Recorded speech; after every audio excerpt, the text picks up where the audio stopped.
Bonjour à tous. Nous allons aujourd'hui étudier un Mahamar. Un Mahamar est une étude profonde de Chassidout que quand le rabbi disait un Mahamar, ou les précédents rabbis disaient un Mahamar, ils devaient s'attacher au matériel afin que leur âme ne quitte le corps. C'est-à-dire que quand on est un tzaddik surtout, un homme qui est attaché à Dieu de manière constante, la neshama, l'âme qui est en nous, qui est une parcelle divine, a ce désir de vouloir s'envoler, rejoindre sa source, rejoindre son créateur. Et quand il s'agit d'études profondes de la chassidoute, des choses qui touchent la divinité, à ce moment-là, l'âme ressent une soif immense de vouloir rejoindre son créateur. C'est la raison pour laquelle que quand le rabbi disait un Mahamar, il prenait un mouchoir qui l'entourait autour de sa main afin de rester attaché au matériel. L'étude que nous ferons aujourd'hui, c'est le premier Mahamar, le premier discours chassidique que le rabbi prononça 1 an après la disparition de son beau-père. Le Mahamar représente également le fait que le rabbi a accepté sur lui le leadership, la charge de la chassidoute, des chassidim, et de conduire cette nouvelle génération. C'est le principe du Mahamar. Uniquement un rabbi dit un Mahamar. C'est uniquement un guide spirituel, un tzaddik, qui va lui réciter, dire ces paroles élevées. Et bien sûr, donc, nous allons étudier ce premier Mahamar, ce premier discours que le rabbi a dit, le 10 Shvat 5711, en 1951, qui commence par le même paragraphe à peu près, du dernier Mahamar de son beau-père, le rabbi précédent, qui est basé sur un midrash, sur le Shir HaShirim, cantique des cantiques, que le roi Salomon dit. Et il dit la chose suivante: Bati legani achotikala. Je suis venu dans mon jardin.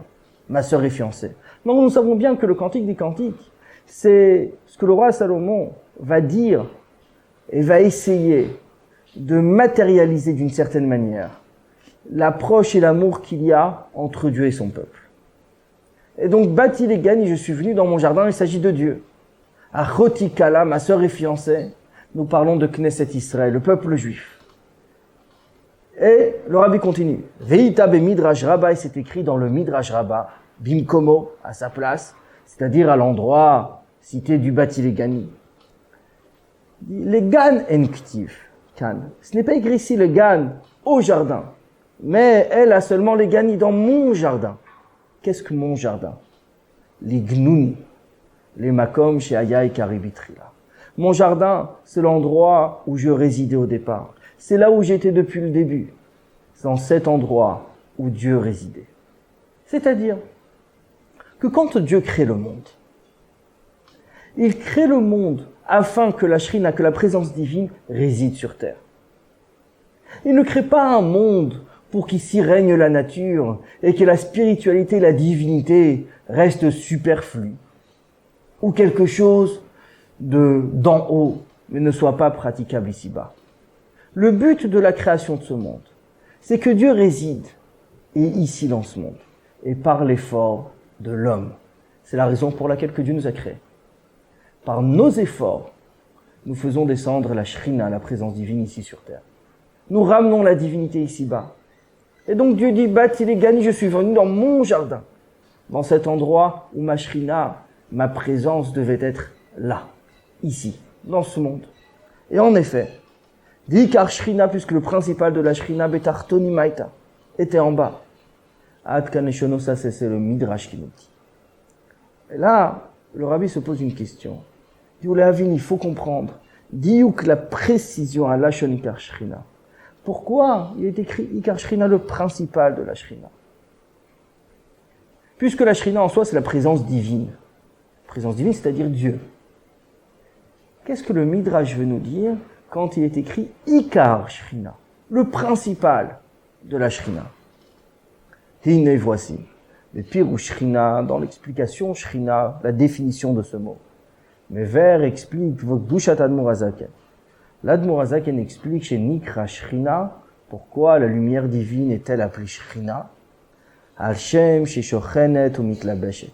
C'est parce qu'elle réside et parce qu'elle s'habille. Milachon, qui vient du mot, de la phrase qui est écrite dans Chumash, Veshachanti Betocham, je résiderai en eux. Shehu Reshit Idgalut Or Sof. C'est le début du dévoilement de la lumière infinie de Dieu. C'est-à-dire, le mot Shrina veut dire qu'il réside. Qu'il réside, c'est-à-dire, comme le Rabbi emploie, Mitla Beshet, ça s'habille dans le monde. L'Admor Hazaken explique, quand Dieu a créé ce monde, il a créé avec la Shrina, c'est-à-dire avec cette lumière qui va descendre, qui va résider et qui va s'habiller dans le monde. Il y a plusieurs lumières, plusieurs niveaux. Bien sûr, il y a l'essence même de Dieu, qu'on ne touche pas. Mais Dieu a contracté sa lumière afin qu'il puisse se dévoiler et jusqu'à descendre dans ce monde. Pour pouvoir se dévoiler, à partir de son essence, il y a une lumière qui descend, qui va s'appeler Or Ein Sof, la lumière infinie. De cette lumière infinie, qui est une lumière extraite de l'essence même de Dieu, à partir de cette lumière, il y aura des multitudes de niveaux et de contractions de lumière pour qu'en fin de compte, cette lumière puisse descendre et éclairer dans ce monde. Donc, qu'est-ce que la Shrina? Qu'est-ce que cette lumière qui réside et qui va s'habiller dans ce monde? C'est Reishit Idgalut Or Ein Sof, le début, le commencement du dévoilement de la lumière infinie de Dieu, qui est à la source de tout et à la source de tout dévoilement. Donc justement, le Rabbi continue. Veine, voici, l'image et Kotev du fait que l'Admor Hazaken écrit, chez Reishit et Idgalut Or Ein Sof, que le début du dévoilement de cette lumière infinie de Dieu, qui est réellement la première lumière extraite de l'essence même de Dieu, Nikra Beshem Shrina, c'est cette lumière qu'on appelle au nom de Shrina, c'est-à-dire c'est celle qui va résider et s'habiller dans ce monde. Mouvan Misel, de là on comprend. Shinyan Shrina ou les Mala Me'atzilut, que le sujet de la Shrina, le sens du mot Shrina, et la définition de cette lumière, c'est au-dessus même des mondes spirituels, en parlant du premier qui s'appelle Atzilut, qui Atzilut veut dire émanation. On est au-dessus déjà du monde de création. On est au-dessus du niveau des anges, du trône céleste et de tout. Atzilut, ce sera le premier monde spirituel par lequel la lumière divine viendra éclairer jusqu'à descendre dans ce monde. Donc Atzilut, qui est avant même la création, une émanation de la lumière divine. La lumière infinie est encore plus haute. Et Shrina, cette lumière qui réside et qui s'habille jusqu'en bas dans ce monde, est le début du dévoilement de la lumière infinie de Dieu, même plus haut que ce monde spirituel. Donc, Gam Beprinat Haor, nous avons aussi la lumière, le niveau de lumière, Shilifne Atzimtzum, qui est avant même la contraction de la lumière divine.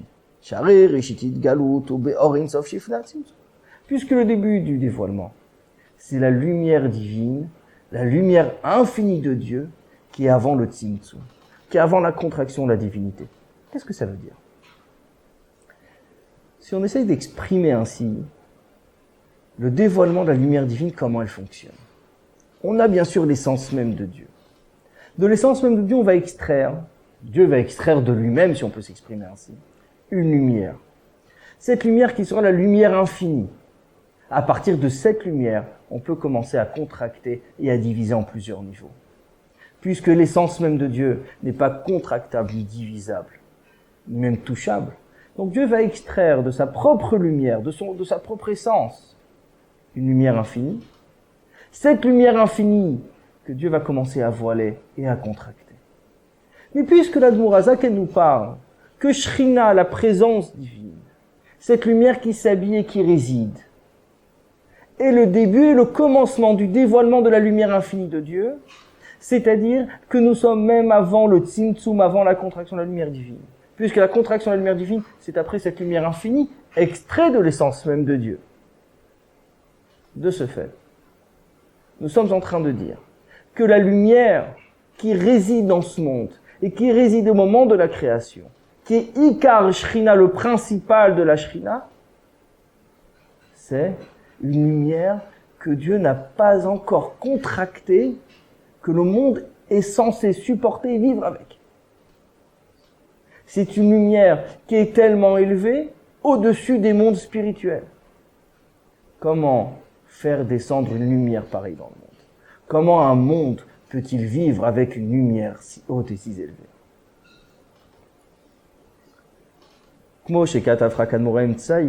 Et comme l'Admour Tsaï, fils de l'Admour Azaken, deuxième rabbi, écrit lui également, que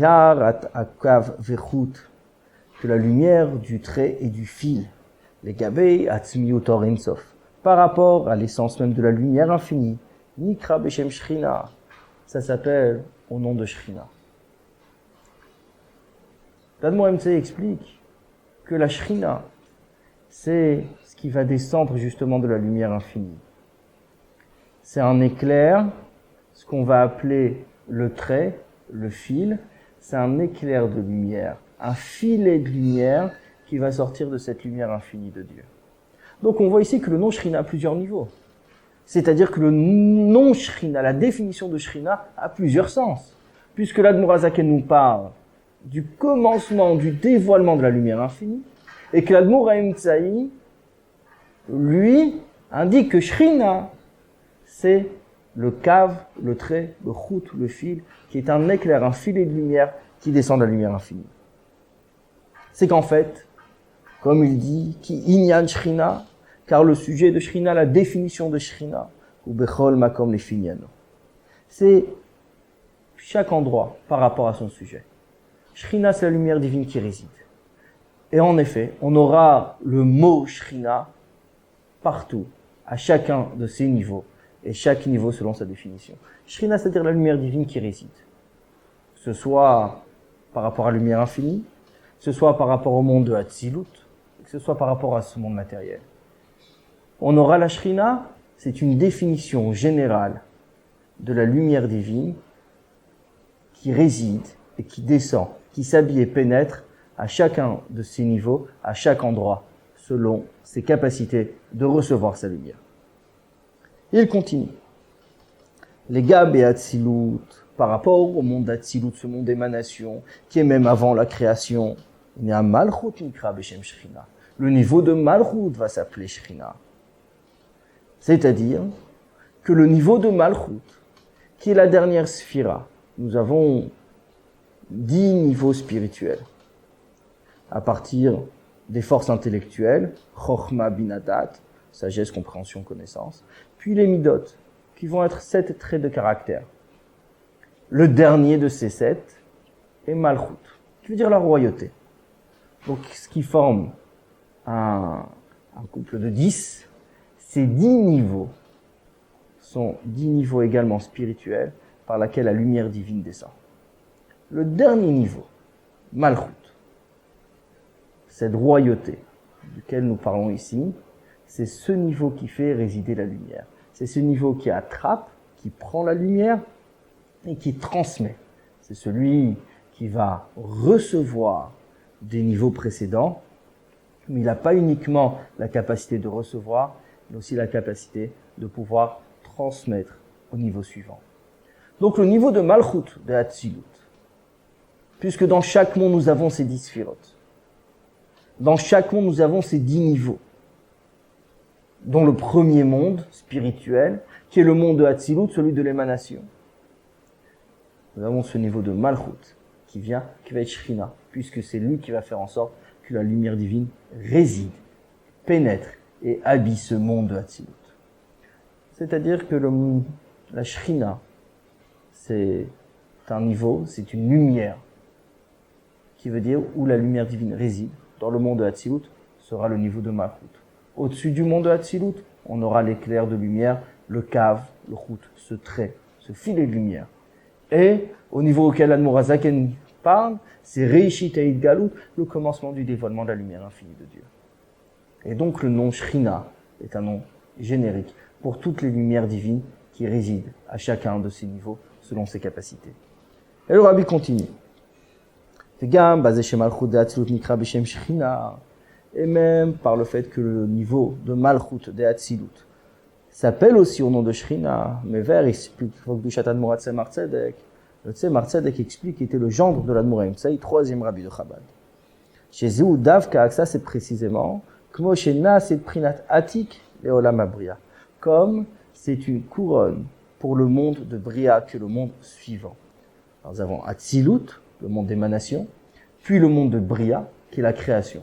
C'est là où le terme créature commence. Avant ça, nous avons que Hatzilut, donc une émanation, une lumière qui émane de Dieu. Par contre, là, nous avons Bria, le premier terme de création. D'où le monde de Bria prend sa lumière, du dernier niveau de Hatzilut, celui de Malchut, qui va permettre à Bria de pouvoir exister.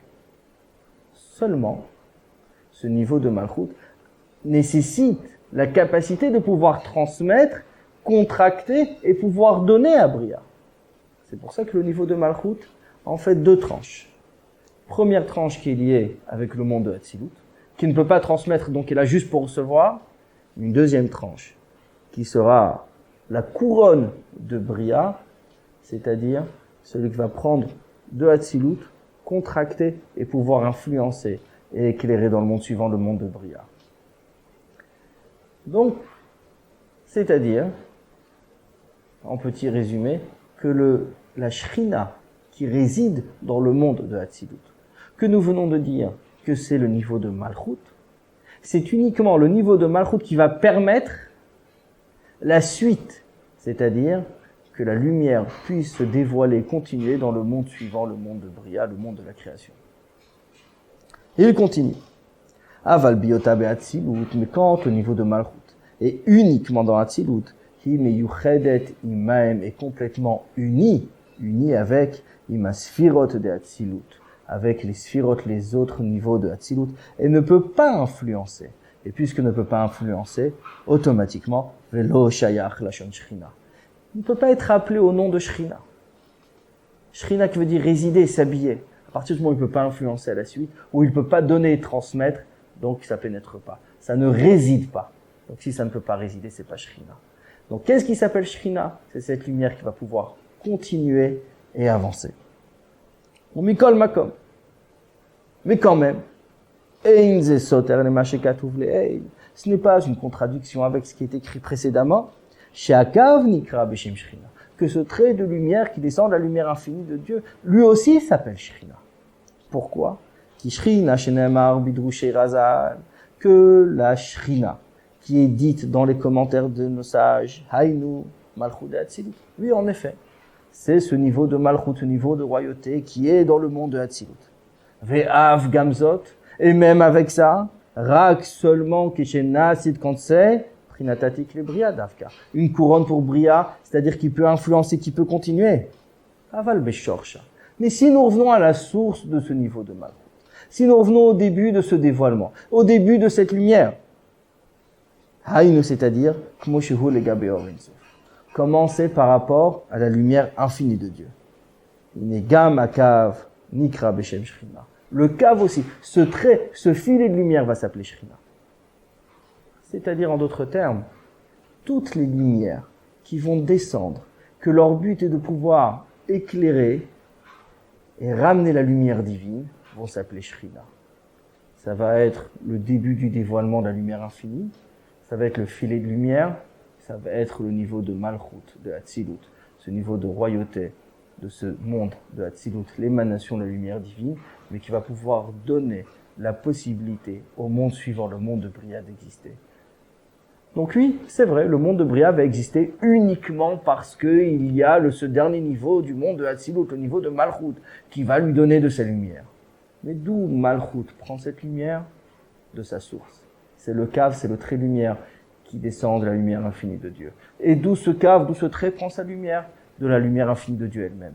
Donc, la lumière, le début du dévoilement de la lumière infinie va s'appeler Shrina, comme le niveau de Malchut de Hatzilut va également s'appeler Shrina, puisque Shrina veut dire résider et s'habiller. Donc, toute la chaîne qui va permettre cette lumière divine de pouvoir s'habiller, résider, va s'appeler Shrina. Nous disons jusqu'à présent que toutes les lumières qui vont descendre et pour pouvoir éclairer, pour pouvoir faire en sorte que la lumière divine réside, d'où vient le mot Shrina, veut dire résider, s'habiller, pénétrer. Toute la chaîne aura le même nom, depuis le début, c'est-à-dire depuis la lumière infinie. Et donc le Mahamar continue. Une des raisons, ce que le cave, le trait de lumière, le filet de lumière, va s'appeler Shrina. Les gabé orin, sauf par rapport à la lumière infinie. Marash a écrit le Rabbi Marash. Rabbi Marash qui est le successeur du Tzemar Tzedek, son fils. Les filles chez Akav, puisque le cave, ce trait de lumière, Kavana Tamshachato, le but, pourquoi il descend, pourquoi il a été formé, ce trait de lumière, Bishvil Sheitla Besh Ba'olamot, pour que la lumière infinie de Dieu puisse s'habiller, descendre dans les mondes, au Neshamot Israël et dans les âmes juives. Mais la reine, c'est la raison pour laquelle. Et voici, Gam Bereshito, même à son départ, à son début, Nikra est appelé Beshem Shrina au nom de Shrina.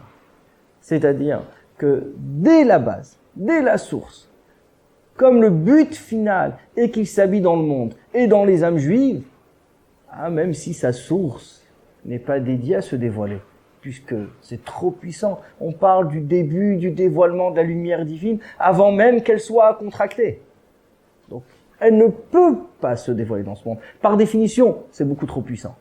Mais va s'appeler Shrina parce que elle arrive par les contractions, par les différents niveaux, son passage par le monde de Hatzilut, etc. Elle va arriver à éclairer dans tous les mondes, y compris dans toutes les âmes. C'est la raison pour laquelle. Velachem, c'est pour ça. Negam Bereshito, même à son début, Nikra Beshem Shrina, va s'appeler Shrina. Ou les Malayoter, et encore plus haut.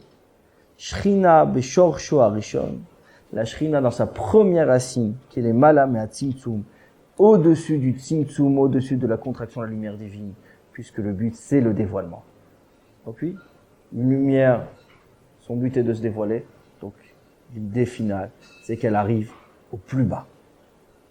Et sur ce, il explique le Rabbi Rachab, successeur du Rabbi Marash, que le dévoilement de la lumière, comme il est même avant la contraction de la lumière divine, c'est-à-dire le début de la lumière infinie de Dieu, que Dieu a extrait de son essence, Nikra Beshem Shrina, il va s'appeler Shrina. Parce que la lumière de manière générale, chez l'ifnei Tzimtzum, qui est avant le Tzimtzum, donc avant la contraction de la lumière divine, Yeshbo Gimel Madré, quand on a 3 niveaux différents. Etzem Haor, l'essence même de la lumière. Vehit Pashtut Haor, l'étendue de la lumière, quand la lumière s'étend, va éclairer. Ubit Pashtut Haor, et dans l'étendue de la lumière, Bet Madrigot, nous avons également 2 niveaux. Gilou Or, le dévoilement de la lumière, comme il est de par lui-même. Chez Zéou Mekor Or Asovev, que ça, c'est la source, c'est la base de la lumière qui entoure. Gilou Or Le Atzmo, et le dévoilement de la lumière pour elle-même, Ashayach La Olamot, mais cette fois-ci liée au monde. Chez Zéou Mekor Or Amemale, ça c'est la source de la lumière qui pénètre. Gilou Or, et ce dévoilement de lumière, Hazé, celle-ci, Nikra Beshem Shrina va s'appeler au nom de Shrina. C'est-à-dire qu'avant le Tzimtzum, avant la contraction de la lumière divine, il y a 3 niveaux. Plus exactement, 2 qui forment 3. Un premier niveau qui est l'essence même de la lumière, qui ne peut pas éclairer, trop fort, trop puissant. Donc on a un deuxième niveau, Kehit Pashtutaor, l'étendue de la lumière. Donc cette fois-ci, cette lumière, elle va sortir de l'essence même pour pouvoir éclairer. Mais dans cette étendue de lumière, il y a 2 niveaux différents qui vont former les 3 niveaux que nous avons parlé au départ. On a cette lumière qui va descendre, qui va s'étendre, mais ne va pas pénétrer. C'est celle qu'on va appeler Sovev, qui entoure. Elle entoure le monde, mais elle ne pénètre pas. Encore trop élevée pour y pénétrer. Mais on a le deuxième niveau d'étendue de lumière. À partir de la lumière infinie de Dieu, c'est Or Amemale, la lumière qui pénètre. C'est-à-dire que, de base, avant même la contraction de la lumière divine, Dieu a donné l'existence et la possibilité à sa lumière de pouvoir, d'abord, s'étendre, et s'étendre de deux manières. Soit globalement, en entourant le monde, ou en pénétrant, en remplissant tous les mondes d'abord, et chaque objet du monde, afin de pouvoir le faire vivre. Ce qui est le but, en fin de compte, de cette lumière. Le but de cette lumière, que Dieu va faire sortir, va extraire, si on peut s'exprimer ainsi, de son essence même. C'est pour pouvoir éclairer. Donc la Shrina, faire résider la lumière divine, cette lumière qui réside. Sa source, c'est dans la lumière infinie de Dieu, extrait de l'essence même de Dieu avant même la contraction. Et le Mahamar continue. Même si on est avant la contraction de la lumière divine. Et puisque nous sommes avant cette contraction, c'est impossible. Que ce soit une source pour les mondes, puisque c'est trop puissant. À partir du moment où ce n'a pas été contracté, le monde ne peut pas l'accepter. Le monde n'a pas le réceptacle nécessaire pour la recevoir. C'est la raison d'ailleurs pour laquelle on a eu besoin d'avoir le tzimtzum, la contraction de la lumière divine, qui va permettre le dévoilement de cette lumière. Et dans le tzimtzum lui-même, dans cette contraction de la lumière, il y a le tzimtzum arishon, le premier tzimtzum, la première contraction, shur beprinat siluk dafka, qui est d'un niveau de siluk, c'est-à-dire se retirer précisément. Mikol makom quand même nikra beshem shrina, ça va être appelé shrina. Dans la contraction de la lumière divine, Dieu va contracter sa lumière afin qu'elle puisse se dévoiler. Mais la lumière divine étant si puissante et que le monde ne peut pas l'accepter, ne peut pas la recevoir, Dieu va contracter une première fois sa lumière qui va être comme si qu'il s'était retiré. Évidemment, Dieu ne se retire pas. Il ne peut pas se retirer, sinon ça ne peut pas donner existence à la suite. S'il y a une existence, c'est qu'il y a une lumière divine. Mais Dieu a tellement contracté et voilé sa lumière, c'est comme si qu'il s'était retiré. On a l'impression. C'est une impression, bien sûr. Mais, même si la première lumière, cette lumière infinie de Dieu, que Dieu lui-même a extrait de son essence, s'appelle déjà Shrina, puisque le but, c'est qu'elle réside et qu'elle s'habille sur terre, même si elle va traverser plusieurs niveaux et plusieurs contractions, jusqu'à le premier tzimtzum, la première contraction de la lumière divine, qui sera comme un retrait, qui n'est pas un retrait, mais à l'apparence d'un retrait. Il va quand même s'appeler Shrina, Shrina qui veut dire résider, alors que, entre-temps, elle va être voilée, amincie, etc., etc. Mais tous ces niveaux, puisque le début de la chaîne, c'est la lumière infinie de Dieu, qui, avant la contraction, va déjà s'appeler Shrina. C'est cette lumière qui réside sur terre. Vezeu, c'est la raison pour laquelle, Diyuka Lashon, on a la précision de langage de Ikar Shrina Betartoni Maïta. Le début, le principal de la Shrina. Le principal de la lumière était ici-bas. Alors bien sûr, quand on parle de la Shrina qui était ici-bas, c'est par rapport à la lumière divine, comment elle arrive ici-bas dans ce monde.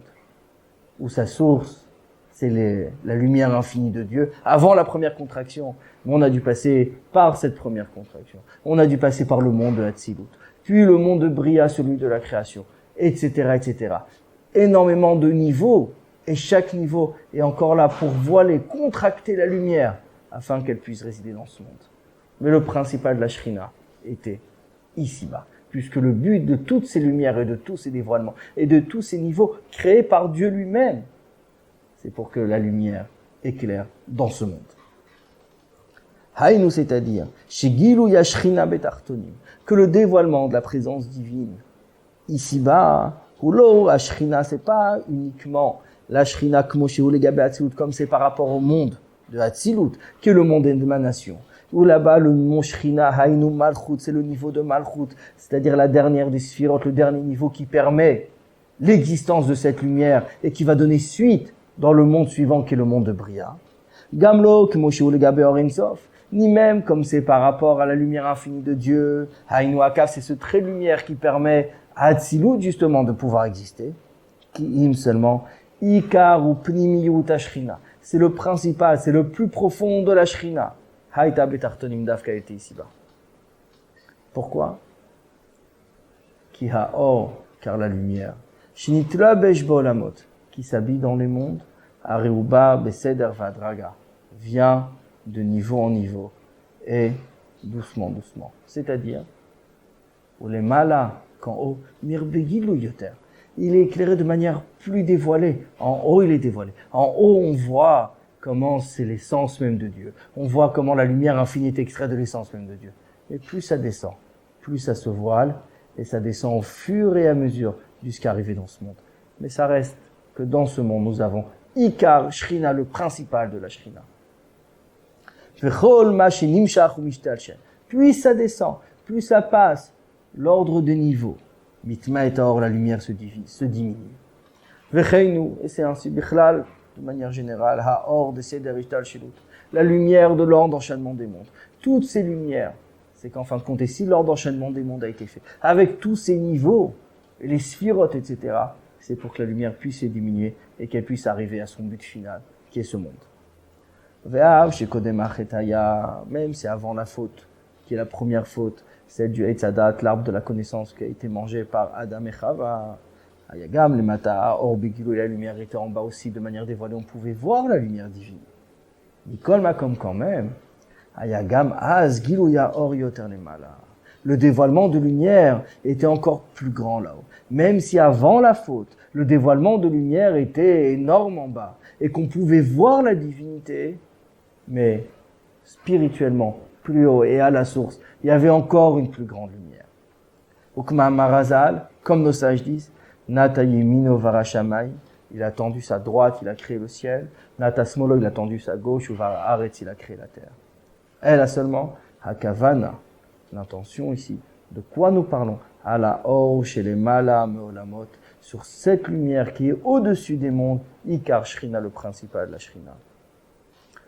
Donc, le but de tout, c'est que cette lumière descende. En d'autres termes, il y a un ordre d'enchaînement des mondes. Et il y a un ordre de création. Comment Dieu crée la lumière. Et crée les mondes également, au fur et à mesure, afin que la lumière puisse se diminuer et arriver ici-bas. Dieu a créé les cieux, Dieu a créé la terre, Dieu a créé les mondes spirituels. Mais il a créé également cette lumière. Il a extrait de son essence la lumière infinie, qui est Ikar Shrina, le principal de la Shrina, c'est-à-dire la source de toutes les lumières. Et Ikar Shrina, le principal de la Shrina, Betartonim Aïta été ici-bas. Certes, de manière cachée, pas dévoilée. Et plus au monde de niveau, plus elle se dévoile, puisqu'elle est contraction des différents niveaux. Mais arrivée ici-bas, arrivée ici, dans ce monde, la lumière est extrêmement diminuée, on ne la voit pas. Mais elle est toujours la même, c'est toujours à la même source, qui est la lumière infinie, extraite de l'essence même de Dieu. C'est la raison pour laquelle il est appelé Ikar Shrina, le principal de la Shrina, qui a été ici-bas, dans ce monde.